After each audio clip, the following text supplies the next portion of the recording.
அனைத்து வீட்டு உபயோக பொருட்களும் மாபெரும் தள்ளுபடி விலையில் வாங்கிடுங்கள். அன்னைக்கு போனேன் லோகேஷோட டிசி பார்க்கறதுக்கு. எல்லா இயக்குனரும் இங்கே இருந்தாங்க. எனக்கு இதே மாதிரி ஒரு காட்சி ஏற்கனவே அரங்கேறி இருக்கேன் வெங்காயத்தில், அப்படிதான் தோணுச்சு.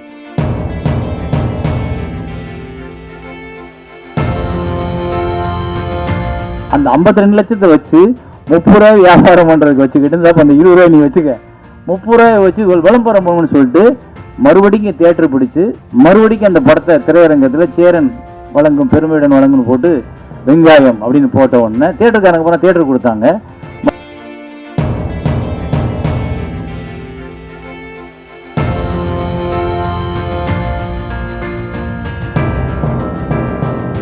எல்லாருக்கும் வணக்கம். ராஜகுமார் அப்படி தான் கொஞ்சம் உணர்ச்சிவசப்பட்டு தான் பேசுவார். ஏன்னா அவருக்கான அந்த சூழல் அப்படி. அவர் எங்கேயோ ஒரு இடத்துல ஒரு படத்தை எடுத்துட்டு அந்த படத்துக்கு ஆட்கள் வரல, கூட்டம் இல்லை, படத்தை தூக்கிட்டாங்க. முதல் நாளே நிறைய இடத்துல தூக்கிட்டாங்க. 2வது நாள் சில இடங்கள் மட்டும் ஓடுது, அதுவும் இன்றைக்கி எடுத்துருவாங்கன்ற காலகட்டத்தில் எனக்கு திடீர்னு அந்த படத்தை பற்றின செய்தியை ரோஹிணி மேடம் சொல்கிறாங்க, சார் இப்படி ஒரு படம் பார்த்தேன், ரொம்ப நல்லா இருந்துச்சு, நீங்கள் அவசியம் பார்க்கணும் அப்படின்னு. அவங்க இவ்வளோ சொல்ல மாட்டாங்களே அப்படின்னு சொல்லி சரி போட சொல்லுங்கள் பார்ப்போம்னு கேஷுவலாக போய் இந்த தேவி ஸ்ரீதேவி தேட்டரில் பார்க்குறேன். அந்த படத்தை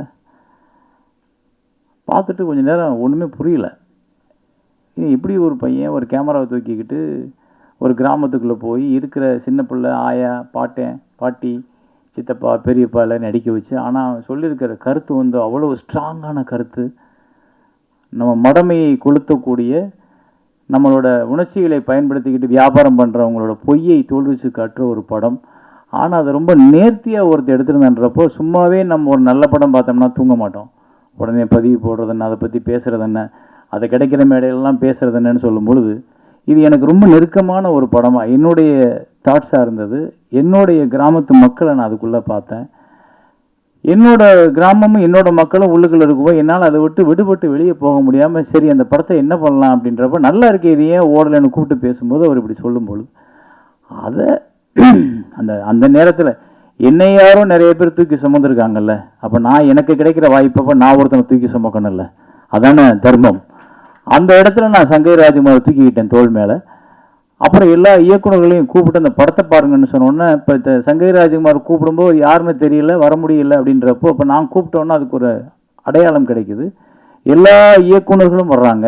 கிட்டத்தட்ட 52 பேர் இன்றைக்கி படம் பார்க்குறாங்க இயக்குநர்கள். அன்றைக்கி லோகேஷ் கனகராஜ் படம் பார்த்தது மாதிரி அன்றைக்கி போனேன் லோகேஷோட டிசி பார்க்கறதுக்கு. எல்லா இயக்குநரும் இங்கே இருந்தாங்க. எனக்கு இதே மாதிரி ஒரு காட்சி ஏற்கனவே அரங்கேறி இருக்கேன் வெங்காயத்தில், அப்படி தான் தோணுச்சு. அப்போ இயக்குனர் இருந்தாங்க. அப்போ அந்த வெற்றி இருக்கும்போது நம்ம கூப்பிட்டா எல்லாமே நடக்கும். அது அன்னைக்கு நான் பார்த்தேன். அதை இப்போவும் அது நடந்துச்சு, அன்னைக்கு அது நடந்துச்சு. அப்போ எல்லா டைரக்டரும் பார்த்துட்டு எல்லாரும் வெயிட் பண்ணி இந்த படத்துக்கு ஒரு படம் பார்த்தா சில டைரக்டர்லாம் சொல்லாமல் கொள்ளாமல் பின்வழியை ஓடி போயிடுவோம் படம் நல்லா இல்லைன்னா. ஆனால் அத்தனை பேரும் நின்று அந்த திரைப்படத்தை வேல்யூ பண்ணி நின்று பேசினாங்க. அந்த 52 டைரக்டர்ஸ் பார்த்ததும் அதை பூரா கட் பண்ணி ஒவ்வொரு டைரக்டரோட கருத்துக்களையும் வீடியோவாக மாற்றி அவரோட படத்தை இடையில் இணைச்சி அதை கொண்டு போய் சன் டிவியில் போட்டு காட்டினேன். சார் இப்படி இவ்வளோ டைரக்டர் சொல்லியிருக்காங்கன்னா ரொம்ப நல்ல படமாக தான் சார் இருக்கும் அப்படின்னு சொல்லிட்டு முதல்ல 5 ரூபாய்க்கு வாங்காத அந்த படத்தை 52 லட்ச ரூபாய்க்கு விற்றோம். அந்த ஒரு முயற்சியில் அந்த 52 லட்சத்தை வச்சு 30 ரூபாய் வியாபாரம் பண்ணுறதுக்கு வச்சுக்கிட்டு இருந்தா அந்த 20 ரூபாய் நீ வச்சுக்க, 30 ரூபாய் வச்சு விளம்பரம் பண்ணணும்னு சொல்லிட்டு மறுபடிக்கும் தியேட்டர் பிடிச்சு மறுபடிக்கும் அந்த படத்தை திரையரங்கத்தில் சேரன் வழங்கும் பெருமையுடன் வழங்குன்னு போட்டு வெங்காயம் அப்படின்னு போட்ட உடனே தியேட்டருக்காரங்க போனால் தியேட்டர் கொடுத்தாங்க. மறுபடிக்கும் அது 1 வாரமோ 10 நாளோ ஓடிச்சுல்ல, 10 நாள் ஓடிச்சு அந்த படம். ஆனால் ஒரு நல்ல கலெக்ஷனை பார்த்தோம். அது கொஞ்சம் அவருக்கு அவருடைய சுமையை கொஞ்சம் இறக்கி வைக்க அது உதவுச்சு. இது சங்கை ராஜகுமார் இல்லை, அந்த திரைப்படம் தான் அதுக்கு காரணம். சங்கை ராஜகுமார் எனக்கு முன்ன பின்ன தெரியாது யாருன்னு. என்னை அந்த உந்துதலுக்கு தள்ளுனது அந்த திரைப்படம். அது மாதிரி நிறையா திரைப்படங்கள் நம்ம பார்த்துருக்கோம். நமக்கு அந்த கடமை அது. நம்ம உண்மையான சினிமாவை நேசிக்கிறவர்களாக இருந்தால் கண்டிப்பாக நம்ம அதை செஞ்சே தீரணும். அதை விட்டு வெளியே போக முடியாது. அவ்வளோதான் எனக்கும் சங்கை ராஜகுமாரோட பந்தம். ஆனால் அவர் அந்த உதவியை இன்னைக்கு வரைக்கும் மறக்காமல் பெருசாக எடுத்துக்கிட்டு அதை பற்றி பேசும்போது ஒவ்வொரு இடத்துலையும் சொல்லும் பொழுது இப்போ தான் எனக்கு தோணுச்சு, சேரன்ற பேருக்கு அடிக்காதீங்க பாவம், அவரே எனக்கு உதவி பண்ணான்றப்போ அவர் என் மேலே வச்சுருக்க கருணை அது நல்லது, சந்தோஷம். ஆனால் அவர் அப்படி தான். இவரோட படங்கள்லாம் இவர் சம்பாதிக்கிறதுக்கு சினிமாவுக்கு வரல. இவர் மண்டைக்குள்ளே நிறைய அரிப்பு, நிறைய உள்ளுக்குள்ளே யோசிச்சு சினிமாக்கள்லாம் நிறைய பார்க்குறாரு. அப்போ சாதாரண சாமானியனும் ஒரு சினிமாவை எடுத்துட முடியும், சாமானியன்கள்கிட்டையும் சினிமாவை கொண்டு போய் சேர்த்துட முடியும், சாமானியங்களையும் சினிமாவுக்குள்ளே பயன்படுத்திட முடியுன்ற ஒரு பெரிய கர்வம் அவருக்கு உண்டு. அவரோட அடுத்த படம் கூட பயோஸ்கோப் பார்த்தீங்கன்னா அந்த வெங்காயம் எடுத்த கதையே ஒரு படமாக எடுத்திருப்பார்.